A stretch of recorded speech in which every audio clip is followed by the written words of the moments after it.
Bismillahirrahmanirrahim. Assalamualaikum warahmatullahi wabarakatuh. Ahlan wa sahlan wa marhaban bikum. Al-yawm insyaallah sa'usyarik ma'akum an mawdu'in nahwi ra'i'an wa mumti'an wa nafi'an insyaallah. Pernah tak korang baca ayat bahasa Arab kan? Lepas tu tiba-tiba terfikir, apa sebenarnya fungsi perkataan dalam ayat ni? Contohnya ayat Ja'a Muhammadun dahikan. Maksudnya Muhammad datang sambil ketawa. Jadi apa sebenarnya fungsi dahikan dalam ayat ni?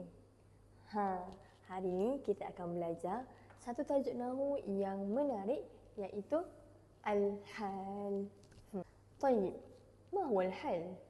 Al-halu huwa ismun nakirah mansub yubayyin hay'ah sahibahu inda huduthil fi'al. Senang cerita, hal ni adalah perkataan yang menerangkan bagaimana keadaan seseorang atau sesuatu ketika satu fi'al itu berlaku, satu perbuatan itu berlaku. Hal ni kalau kita nak tahu, dia menjawab persoalan bagaimana sesuatu itu berlaku. Contohnya, ayat tadi, Ja'a Muhammadun dahikan. Muhammad datang dalam keadaan ketawa.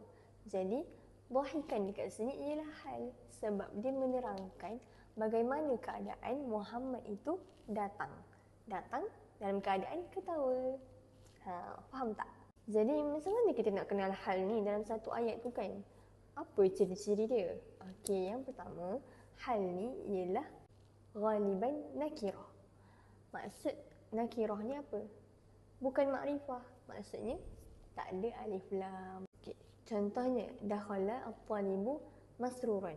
Maksud ayat ni, pelajar itu masuk dalam keadaan gembira. Okey. So, perkataan masruran ialah nakirah dan ia menerangkan bagaimana keadaan pelajar itu ketika ia masuk.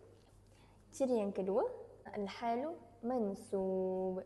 Sebab tu kita boleh nampak baris fathah dekat perkataan seperti dahikan, masruran, naiman.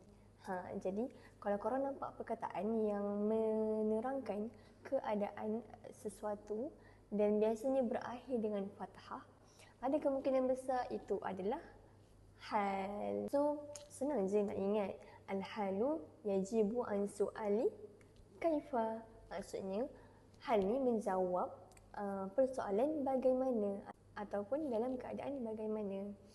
Jadi lepas ni bila korang jumpa ayat dalam bahasa Arab, cuba tanya, bagaimana perbuatan itu berlaku? Mungkin korang akan jumpa hal dia. طيب أتمنى أن نكون هذا الدرس أو هذا الفيديو مفيدا لكم. Terima kasih kerana menonton. Syukran ala husni istimaikum. لا تنسوا أن تتعلموا العربية كل اليوم. Assalamualaikum warahmatullahi wabarakatuh. إلى اللقاء.